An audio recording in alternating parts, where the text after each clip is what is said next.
옆 사람과 뒷 사람이 인사하시길 바라는데요. 저 아시죠? 한번 이렇게 여쭤보시겠어요? 저 아시나요? 예.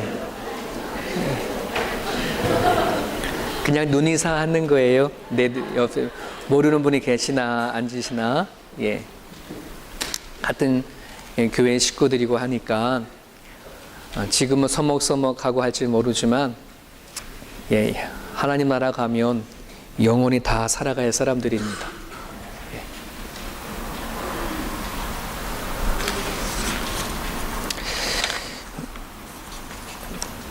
여러분, 남자들은 월드컵 좋아하시죠? 예, 이제 결승만 남았나요? 예, 아마 내일 밤새서 보실 분들 계시네. 우리나라가 좀 좋은 성적을 거뒀으면 우리도 막 방방 뛰고 했을 텐데 좀 그런 부분 아쉽지요? 16강 들어가기 위해서 우리가 독일전 한 거 아시지요? 예, 그때의 세계 도박사들이 한국이 이길 거다라고 하는 확률을 몇 프로 잡은지 아십니까? 1%로 잡았어요. 그러니까 99대 1. 그러니까 우리가 이길 수 확률이 1%라는 거예요. 근데 더한 것도 있어요. 독일하고 한국하고 시뮬레이션으로 경기를 붙여봤는데 이길 확률이 0%야, 거기는. 그런데 이겼지요. 예. 이겼을 때 오늘 얼마나 국민들이 그래 16강 못 가도 좋다. 독일 이긴 것만으로 다행이다. 막 이렇게. 아마 한국 사람이라면, 한국 남자라면 아마 그거 돌려보고 또 돌려보고 또 돌려봤을 거예요. 야, 왜 이긴 마음으로 인해서. 제가 그 경기를 돌려보면서 저도 그런 생각했어요. 야, 정말 이게 신난다. 어쩜 이렇게 약한 나라가 그 독일을 이길 수 있었을까? 여러분, 그리스도의 삶이 이런 것 같아요. 우리가 만약에 인생의 끝을 모른다면, 죽음 너머의 삶이 어떤 건지 모른다면, 내가 어디에서부터 왔고 왜 사는지 모른다고 한다면 우리는 하루하루 살아가는 것이 되게 긴장감이 있을 것 같고, 하루하루 살아갈 때 부딪히는 문제에 우리는 살았다가 죽었다가 막 이랬을 거라고 생각이 되죠. 마치 이긴 게임을 보는 게 아니라 실제적으로 지금 하고 있는 실중계를 보고 있는 것처럼, 그럼 골을 하나 먹으면 우리는 마치 지는 것 같고, 골을 넣으면 우리 이길 것 같은 막 그저 그 순간순간에 따라 우리는 난리 법석을 끄잖아요. 그죠? 근데 우리 인생이 그러면 참 이게 힘들잖아요. 근데 하나님이 우리를 구원해 주시고 찾아와 주셔서 우리는 어디부터 왔는지, 왜 살았는지, 인생이라고 한다는 게 죽음이 끝이 아니라 그 죽음의 뒤도 있다는 것을 알게 해 주신 거가 얼마나 큰 은혜인지. 그래서 내가 현실을 살아가는 데 있어서 이 현실을 내가 현실적으로 살아가지만 우리는 현실을 뭘로 비춰보는 거예요? 예, 영원히 승리하신 하나님의 시선과 그 신앙을 가지고 오늘을 볼 수 있는 것, 이거는 너무너무 큰 축복이에요. 예, 그 시선이 없으면 우리는 오늘이라고 하는 요 시선만 바라보고 살아가면 어떻게 되나요? 예, 오늘의 문제 앞에 우리는 낙심하고 절망하고, 오늘의 작은 기쁨 앞에 좋았고 행복하고 막 그래요. 그러니까 우리는 좋았다가 나빴다가 막 그저 환경에 의해서 춤출 수밖에 없는 것이 우리들의 삶의 모습인데, 하나님은 우리들에게 영원한 것을 허락해 주시고 알게 해 주신 것이 얼마나 감사하고 큰 은혜인지 모른다는 것이에요. 여러분들에게 여쭤보겠습니다.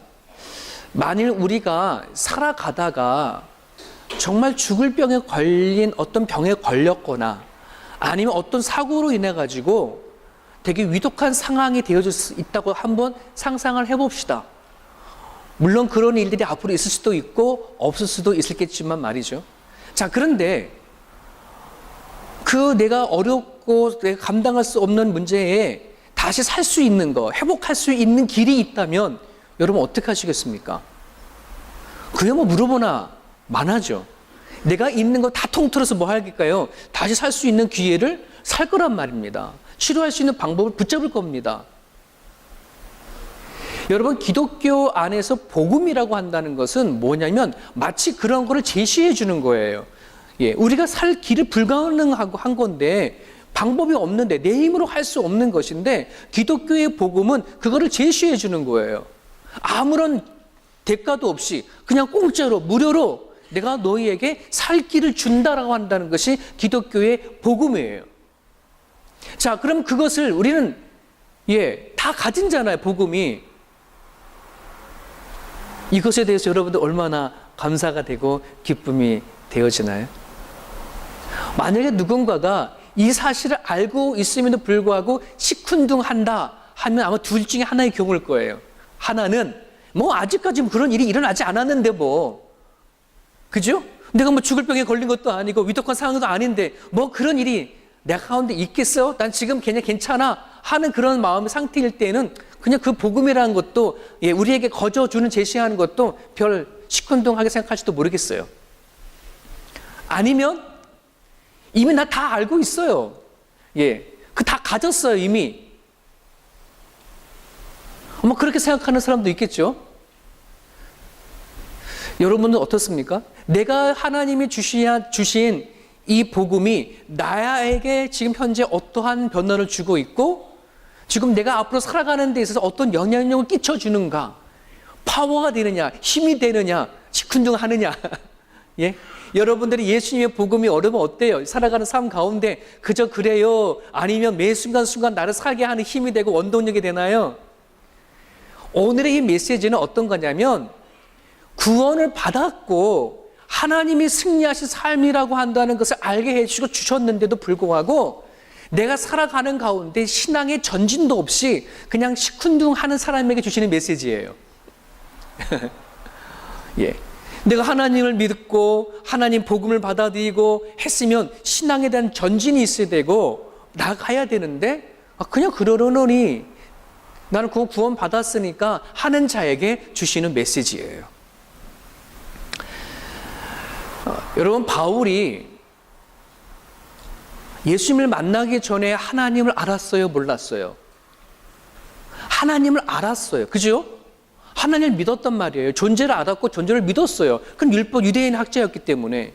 하지만 바울은 그러면서도 불구하고 자신을 무엇이라고 배제했냐면 지난주 말씀드렸던 것처럼 내가 물려받은 가문과 유산과 내가 노력해서 쌓아놓은 나의 학별과 내가 이뤄놓은 어떤 것, 그것이 자기 자신이라고만 믿고 살아왔어요. 누군가가 바울 너는 어떤 존재냐? 나는 이런 존재야. 나는 이런 출신이고 이런 가문이고 이런 유산을 가졌고 나는 이 정도 뭐해. 이렇게 해왔단 말이죠. 여러분, 그거와 자신을 동일시해버리면 어떤 일이 생기냐면 그것이 사라지면 모두 사라지는 거예요. 자기 자신도 사라지는 거겠죠. 그죠? 내가 어떤 가문이다라고 하는 것을 내가 동일시한다 그러면 그게 나다라고 한다면 그 가문이 사라지면 뭐예요? 나도 사라지는 거지요. 바울은 그렇게 자신을 생각하고 살았는데 예수님을 만나게 됐어요. 하나님을 만나게 되어 놓고서는 뭘 발견했느냐? 자기 자신의 실제가 어떤 것인지 정확하게 보게 되었어요. 그것이 없어도 자기 자신을 알게 되어진 거예요. 그게 너무나 기쁘고 행복한 거예요. 여러분 자신을 한번 생각해 보세요. 내가 이런 모든 내가 쌓아놓았던 모든 재산 다 내려놓고 내가 모든 학벌 다 내려놓고 누군가 나를 뭐라고 하는 직분도 다 내려놓고 한번 나 자신 1대1로 나는 과연 어떤 실제인가, 이것에 대한 답이 없으면 그건 공허한 거예요. 근데 하나님이 찾아와서 그 내가 누군지를 정확하게 얘기해 주잖아요. 내가 하나님 나를 만드셨대요. 나를 이곳에 보내셨대요. 나를 남자로 만드시고 이 시대에 보내주시고 내가 아내를 만나 결혼하고 자식을 낳게 하는 이 모든 중심 안에는 하나님이 계시고 내가 죽고 천국 가는 것 이것 또한 하나님이 주관하고 계신다는 것, 살고 죽는 건 하나님 손에 있다는 것. 그전에는 그게 아니었거든. 내가 살고 죽는 거는 어떤 물질에 있었었고 살고 죽는 거는 내 건강 안에 문제 있었는데 그게 아니라고 한다는 것이에요. 그렇게 나 자신을 하나님 앞에 발견하는 바울이 얼마나 기쁜지 얼마나 감사한지 너무너무 행복한 거예요. 그래서 바울은 내가 하나님을 찾은 게 아니라 하나님 나한테 다가왔어. 하나님 나를 찾아왔어. 그랬더니 바울이 뭐라 그런 거예요? 내가 하나님을 그래서 얻게 되어졌다. 이 얘기한 거예요. 여러분 하나님 얻은 걸 축복합니다. 예, 땡 잡았어요. 여러분 하나님 얻은 거예요. 어떻게 얻었어요? 그냥 가만히 있는데 오신 거잖아요. 이게 구원이에요. 이게 은혜예요. 내가 하나님을 얻은 것을 인정하시나요? 예, 그 인정하셔야 돼요. 여러분이 노력해서 여러분들이 교회를 다니고 해가지고 내가 내 진리를 깨닫게 되어진 도를 찾은 게 아니에요. 하나님이 오셔서 믿는 믿음을 주신 거니까. 하나님이 믿음을 주지 아니하시면 내 노력, 내 능력, 내 지식으로 결코 그 하나님을 하나님이라 말할 수 없고 예수님을 예수님이라고 말할 수 없어요. 성령이 우리 가운데 오셔서 하게 하신 거예요. 그러니까 바울이 너무 기쁜 거예요. 그리고 나니까 마음에 작정이 생긴 거예요. 하나님 날 찾아왔어? 그래, 그럼 그 하나님 어떤 하나님인지 내가 이제 알아가야 되겠다. 내가 붙잡아야 되겠다. 내가 좀 성장하고 자라가지고 그 하나님과 교제해서 하나님 또 나를 통해서 어떤 분이 내가 깊이 알아가야 되겠다. 이런 마음이 생긴 거예요. 여러분 어때요? 여러분 마음 가운데 그런 게 생겼습니까? 여러분 그래서 12절에 보면은 내가 이미 얻었다 함도 아니요 온전히 이루었다 함도 아니요. 이 말은 무슨 말이냐면 내가 지금 구원을 받은 것도 아니고 구원을 된 것다 이런 얘기가 아니에요. 구원 받은 건 받았어요. 하나님 와서 구원해 주셨으니까. 하지만 이제 내가 성숙되지 않는 거예요. 성숙되지 않아서 내가 그 하나님을 제대로 알지 못했다 하는 의미예요. 이 얘기가. 이해가 되셨지요? 아마 이 상태에 있는 분들 많을 거예요. 하나님이 나를 찾아와서 하나님을 알게 되어줬고 내가 그 하나님 날 붙잡은 건 아는데 이제 그 하나님 정확하게 어떤 하나님인지 잘 알지 못해 있는 상태에 있는 사람이 많을 거라는 말이죠. 나한테 구원이 왔어요. 하지만 그 구원이 어떤 것인지 잘 알지 못하고 축복이 뭔지 하나님이 누군지 어떻게 역사하는지 잘 알지 못하는 분이 계실 거라는 말이에요. 지금 그 표현이에요, 바울이.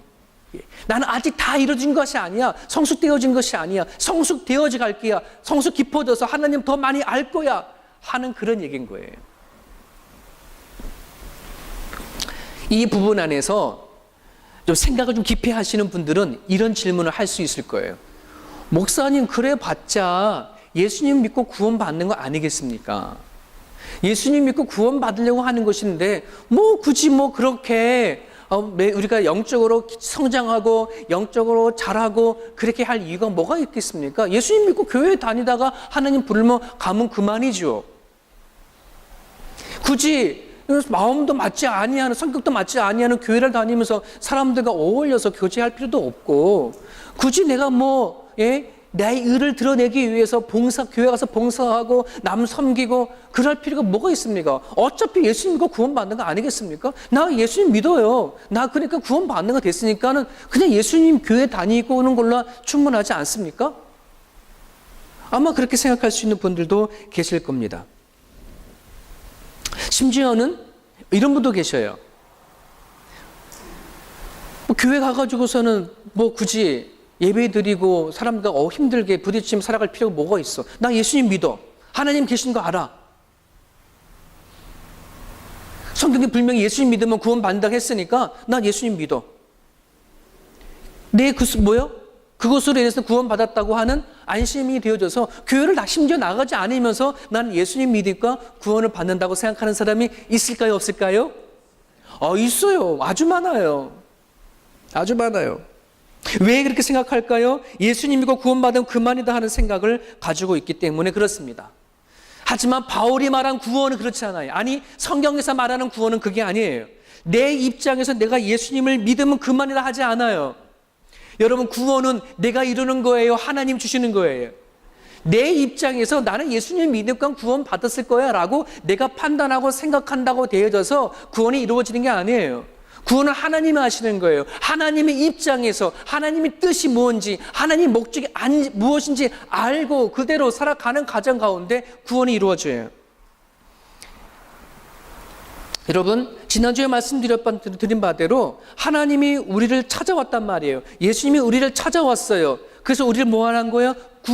붙잡아 주신 거예요. 이 붙잡아 주신 것이 뭐예요? 구원의 시작입니다.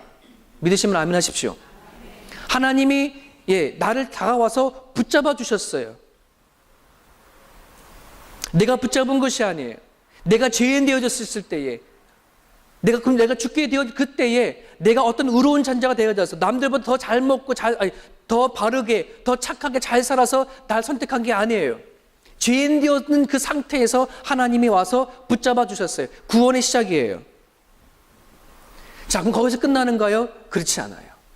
하나님이 나를 붙잡았다면 이제는 뭐예요? 내가 그 하나님을 영접해야 합니다. 하나님을 영접해야 돼요. 하나님 날 붙잡았다면 내가 그 붙잡은 손을 다시 내가 붙잡아야 돼요. 그리고 그 예수님과 그 하나님과 함께 뭐예요? 살아가야 돼요. 이거를 구원이라 하는 겁니다. 통째로. 이해되셨습니까? 구원은 내가 예수님 믿는 곳에 머물러 있는 게 아니에요. 내가 영접하고 그 하나님과 함께 남은 삶을 살아가는 것까지가 구원이라고 한다는 것이에요. 창세기 32장에 보면 야곱의 이야기가 나와요. 야곱이 누군지 아시죠? 에서의 아들, 쌍둥이의 아들인데, 여러분, 야곱이 에서를 형을 속여가지고서는 어디로 도망갔어요? 한참 멀리도 도망갔죠.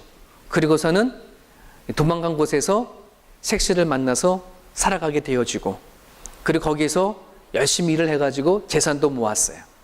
나이가 되어져 가가지고서는 이제 장인인 집에서 살던 것을 벗어나서 다시 고향으로 가야 되겠다. 아마 세월이 많이 지났으니까 형이 마음이 많이 누그러졌을 거라고 생각을 하고 나는 고향에 가서 살아야 되겠다.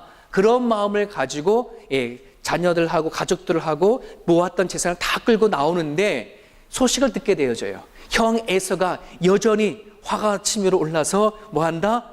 달려오고 있다는 소식을 접하게 되어져요. 그 야곱이 어떻게 되는 거야? 마음이 불안하는 거야. 죽게 되었구나. 아버지, 형은 아직 잊어버리지 않았구나. 형은 아직도 나에게 대한 불만과 원수 같은 마음을 갖고 있구나. 그래서 뭐 하는 거예요? 자기가 물렸던 가축들을 다 먼저 앞을 보내고, 가족들도 다 앞을 보내고, 자기 혼자 야복강 강가에 남아서 뭐 하는 거예요? 고민하고 있어요. 어떻게 하면 좋겠지? 어떻게 하면 되나? 막 근심하고 있는 그 야복강 강가에서 누굴 만나요? 하나님을 만나요. 여러분, 야곱이 하나님을 그 전에 안 믿었어요? 믿었어요? 믿었지요. 이삭을 통해서 하나님이 누군지 잘 알았고 매 아버님과 함께 제사를 드렸던 사람이 야곱이었었어요. 그럼에도 불구하고 그때 하나님이 야곱을 찾아왔어요. 그 혼자 있는 야곱을 찾아와서 만나주셔요. 자, 그때 누가 잡아요? 야곱이 하나님을 붙잡지요. 붙잡고 놓아주지 않는 거예요. 그 전에는 자기 힘으로 막 살아왔어. 그냥 막연히 하나님 있다는 걸 알았어. 근데 그 하나님이 정확하게 누군지 아니까 확 붙잡는 거예요. 하나님 아니면 안 됩니다. 하나님 이곳에 날 축복해 주시든지 이 상황을 답을 주셔야 내가 되어주니까 전에 떠나지 마십시오. 하나님의 사람이 떠나려고 하니까 뭐 하는 거예요? 더 자꾸 잡아 늘어지는 거예요. 그러다 보니까 안 되겠으니까 하나님의 사람이 뭐 하는 거예요? 환도뼈를 치죠. 확 치니까는 환도뼈가 부러졌단 말이죠. 그럼에도 불구하고 놓지 않는 거예요. 왜? 하나님 아니면 안 된다고. 지금 이 상황에 놓으면 하나님 나를 해결해 주지 아니하면 안 된다고 하는 거예요. 그래서 하나님이 그 야곱을 받아주셨어요. 그리고 나서는 이름을 바꿔줬죠. 너 야곱이라 하지 말고 이스라엘이라, 나를 이긴 자로 이렇게 이름을 바꿔주셨어요. 그때 야곱의 인생의 삶이 달라진 것을 보게 되어집니다. 왜 그럴까요? 왜 야곱이 왜 하나님을 붙잡았을까요? 하나님의 가치가 뭔지 알기 때문에 그래요. 어떤 분인지 알기 때문에 그래요. 사랑하는 여러분, 믿음의 시작, 구원의 출발 어떤지 아십니까? 하나님이 나를 다가와서 나를 붙잡았다면 그 하나님은 어떤 분인지 정확하게 알고 이제는 내가 붙잡아야 되는 거예요. 내가 붙잡아야 되는 거예요. 왜 예수님을 믿고 하나님을 믿는데도, 구원을 복음을 받았는데도 나의 신앙의 삶은 시큰둥할까? 내가 하나님에 대한 가치를 아직 파악하지 못하기 때문에 그래요. 하나님이 나의 인생에 얼마나 소중한 분인지 내 마음에 와 닿지 않으니까 내가 그냥 교회를 다녀도, 신앙생활을 하더라도 그냥 내가 어느 정도 대충 그냥 내 예수님을 구원받으면 돼 라고 생각하는 거예요. 그 하나님 가치를 모르니까. 바울이 표현을 빌리자면 12절에 내가 그리스도 예수께 잡힌 바 된 그것을 잡으려고 달려간다. 하나님 날 잡았단 말이지. 이제 내가 그 하나님의 가치를 아니까 내가 그 가치를 잡고 달려간다라고 그렇게 고백을 하고 있는 것이에요. 구원받으면 됐지, 굳이 영적으로 잘할 이유가 뭐가 있을까? 뭐 그렇지, 내가 예수님 믿고 구원받으면 됐지, 신앙생활에 뭐 그렇게 요란하게 할 필요가 뭐가 있느냐? 얼마든지 그렇게 말할 수 있죠. 하나님의 가치를 아는 사람은 그럴 수 없어요. 남의 밭의 보화의 가치를 발견하면 자기 모든 걸 다 팔아서 그 밭을 사서 내 것으로 가지려 하는 게 우리들의 마음인데, 하나님에 대한 가치를 발견하지 못하면, 내 인생에 하나님이 어떤 분인지에 대한 것을 우리가 발견하지 못하면 그냥 내가 예수님 믿고 구원받은 그걸로 끝이에요 라고 생각하지, 믿음의 성장이라든지 신앙의 진보라는 것이 없어져요. 여러분, 우리가 예수를 받아들이고 신앙으로 자란다라고 한다는 것을 기독교 용어로 성화라고 합니다. 성화되어 간다. 그러면 하나님이 나한테 와가지고 죄인인데, 너는 죄인이야, 너는 괜찮아, 내가 너를 의롭게 할게, 너는 내 아들이야, 내 자녀야, 너가 죄를 갖고 있어도 내가 너를 죄가 없게 해줄게 하는 걸 뭐라 그래요? 칭의, 의롭다고 말해준 거예요. 여러분, 그러면 칭의가 먼저일까요? 성화가 먼저일까요? 칭의가 먼저예요. 하나님 나한테 다가와서 붙잡아 주셔서 너 죄인이었지, 걱정하지 마, 내가 너 죄 없다고 해줄게, 너 네 자식이 되어줬으니까, 이렇게 말해주는 거예요. 인쳐주는 거예요. 그 다음에 그럼 이렇게 나를 하나님 자녀를 삼아주시고 인쳐주신 내가 하나님 삼아주셨으면 나랑 하나님과 뭐가 된 거예요? 관계가 맺어진 거죠. 이 관계가 맺어지면서부터 시작되어지는 것이 성화예요.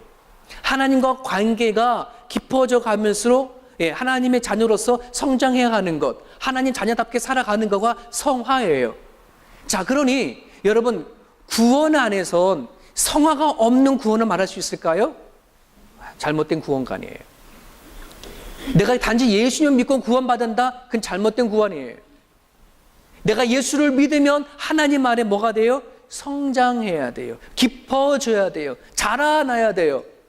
아이를 낳았으면 아이가 성장하고 자라가는 게 원정상인 것처럼, 내가 하나님을 자녀가 되었고 사람이 되어졌으면 내가 자라나야 돼요. 보는 것이 달라져야 돼요. 듣는 것이 달라져야 돼요. 삶의 목적이, 의미가 달라져야 돼요. 내 마음의 씀씀이가 달라져야 돼요. 쓴뿌리가 해결되어져야 돼요. 내 성격이 달라져야 돼요. 내 악한 습관들이 하나씩 하나씩 변화되어져 가야지 돼요. 이거를 성화라고 얘기를 하는 거예요.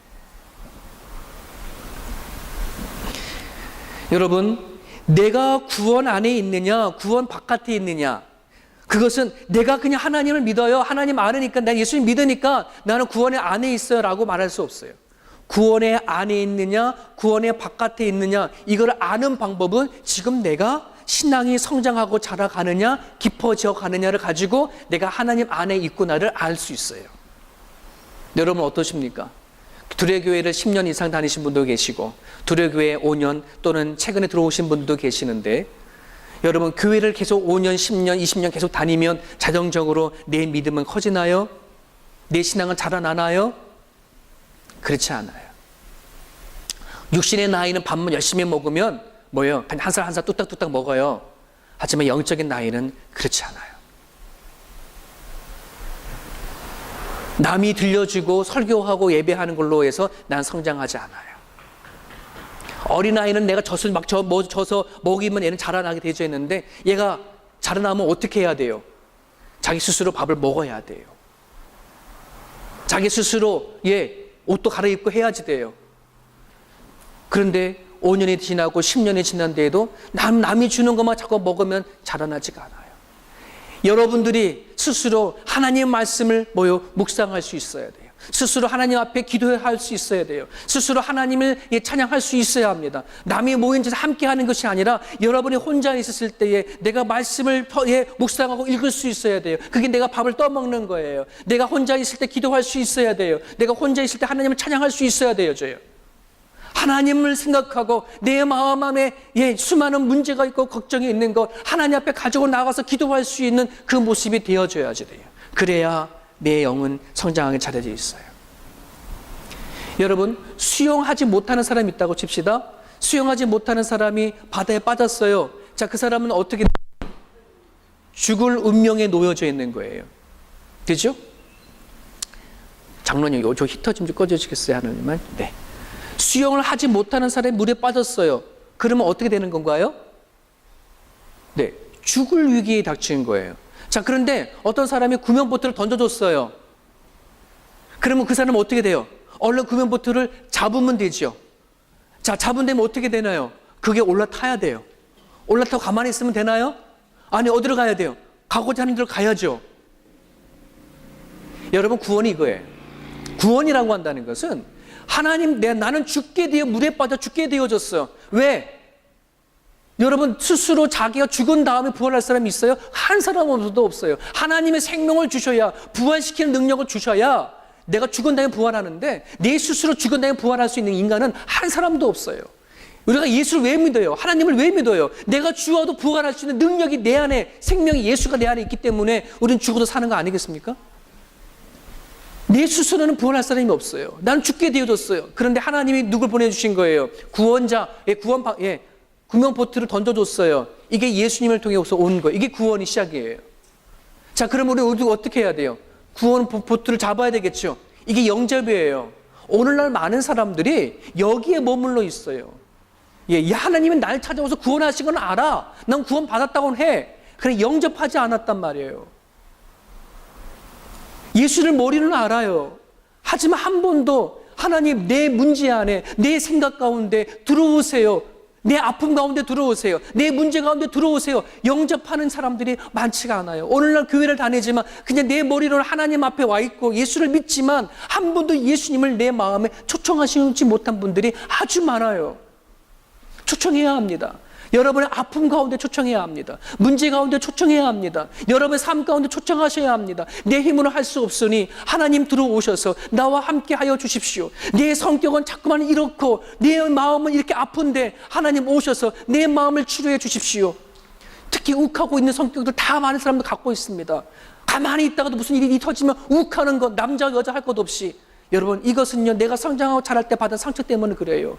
하나님 예수님을 모셔야 합니다. 하나님 내 마음 가운데 오셔서 나도 어떻게 할 수 없는 내 마음의 이 생각과 이 성격들을 하나님 오셔서 치료해 주십시오. 영접하셔야 합니다. 이것이 뭐냐면 내가 구명보트를 잡는 거예요. 그럼 그걸로 끝나나요? 아니, 올라타야 돼요. 구명보트 타서 올라가서 노를 저어 가야 되는 거예요. 이게 성화입니다. 이거를 통틀어서 구원이라 얘기를 하는 거예요. 이해되셨습니까? 네. 그러니 내가 예수님을 날 찾아오고 내가 하나님을 붙잡고 그 하나님과 같이 살아가는 것 자체가 얼마나 귀중한 것인지. 여러분은 어느 단계에 있습니까? 하나님이 나한테 구명보트를 던져준 거는 믿으십니까? 여러분, 그 하나님을 붙잡으셨습니까? 그 하나님과 살아가려고 노력하고 애를 쓰십니까? 이게 구원의 시작이에요. 14절에 그래서 바울이 구원의 표대를 향하여 그리스도 예수 안에서 하나님이 위에서 부르신 부름의 상을 위하여 달려간다. 내가 구원받은 증거가 바로 여기 있다. 이렇게 얘기를 해주시는 거예요. 그래서 본문 15절을 한번 같이 읽어볼까요? 그러므로 누구든지 우리 온전히 이룬 자들은 이렇게 생각할지니 만일 어떤 일에 너희가 달리 생각하면 하나님이 이것도 너희에게 나타내시니라. 누구든지 우리 온전히 이룬 자들, 이 말은 이 말은 그냥 이 자체를 이해하면 안 돼요. 원문 뜻은 그게 아니에요. 텔리오스라고 하는 헬라어인데 성숙한 자들은 이런 말이에요. 내가 하나님 안에서 성화가 되어져서 성숙한 사람들은, 영적으로 자란 사람들은 이렇게 생각하라는 거예요. 어떻게 생각하라고요? 만일 어떤 일에 너희가 달리 생각하면, 어떤 일에 어떤 사람이 생각이 다른 거예요. 의견이 다른 거예요. 그러면 어떻게 하라는 거예요? 하나님이 이것을 통해서도 일하신다, 나타나신다고 믿으라는 말입니다. 아멘이십니까? 이해되셨죠? 여러분, 살아가다 보면 서로 간에 의견이 다를 수가 있어요. 생각이 다를 수도 있어요. 부부도 마찬가지예요. 서로 간의 환경이 다른 상황 속에서 자라온 환경 가운데 만들어진 인격과 성품을 가지고 부부가 되어졌으니까 얼마든지 다른 성격을 가질 수 있어요. 얼마나 다른 의견을 가질 수도 있어요. 근데 우리는 나와 다른 의견과 다른 생각을 말하면 상처를 받아. 그죠? 그 사람과 나랑 똑같은 생각을 가져야 상처를 안 받는데 나는 다른 성격과 다른 의견과 다른 주장을 외치면 우리는 상처를 받아. 왜 그럴까요? 내가 아직 성장하지 못했기 때문에, 내가 아직 마음의 상처가 회복되지 않기 때문에. 하지만 내 마음이 하나님이 찾아와 주셔서 나를 성장시키고 회복하시면 뭐 하는 거예요? 상대방을 이해할 수 있는 능력이 생기더라. 이해되셨습니까?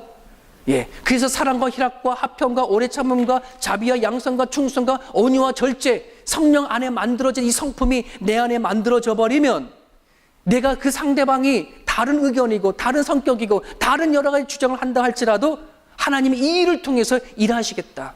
나를 만들어 주셨던 것처럼. 이해되셨지요? 오늘 저희 두레개 교회 성도들이 같이 신앙생활에 나갈 때 가정 안에서도 마찬가지고 얼마든지 다른 생각과 다른 성격 살아갈 수 있을지 모르겠습니다만 여러분 성숙되어졌다면 믿음이 자라났다면 이 일 가운데 하나님이 나타내시겠다 믿으시길 바랍니다. 더우니까 졸리죠? 최신 유머 하나 알려드릴게요. 남편이 바람을 피웠을 때에 각 나라 아내가 보이는 반응이 있답니다. 프랑스 아내는 정부를 찾아가서 죽인다고 합니다. 가격하죠. 이탈리아 아내들은 남편을 죽인다고 합니다. 스페인 아내는 둘 다 죽인다고 합니다. 독일 아내는 본인이 자살한다고 합니다. 영국의 아내들은 모른 채 한다고 합니다. 미국의 아내들은 변호사를 부른다고 합니다. 일본의 이제 아시아 쪽입니다. 일본의 아내들은 정부를 찾아가서 제발 떠나달라고 사정한다고 합니다. 중국의 아내들은 자신도 같이 바람을 핀다고 합니다. 남은 건 한국 아내들입니다. 한국 아내들은 대통령께 책임을 묻는다고 합니다. 남편 바람 피는 7시간 동안에 뭐 했느냐 따진다고 합니다. 웃자고 하는 얘기지만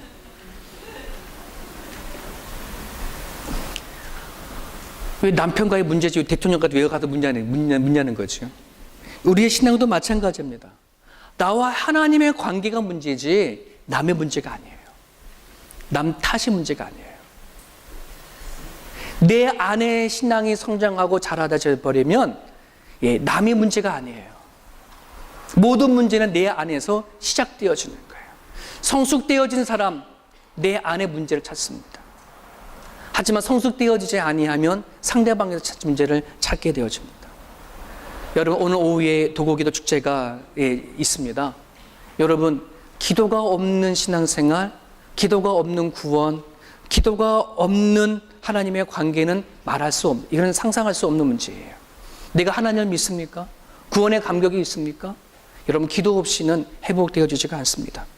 오늘 저는 여러분들이나 하나님과 깊은 교제의 일을 누릴 수 있기를 간절히 바랍니다. 하나님 안에서 생각하고 하나님께 감사하고 하나님께 기뻐할 수 있는 시간이 될 수 있기를 바랍니다. 어린아이에 머물러 있지 않기를 바랍니다. 보트 위에서 탔으면 내려오지 않기를 원합니다. 노를 저어서 표대를 향하여 하나님께서 원하시는 끝까지 노를 저어 갈 수 있는 저와 여러분 모습이 되기를 축원합니다. 같이 한번 기도하겠습니다. 오늘 주신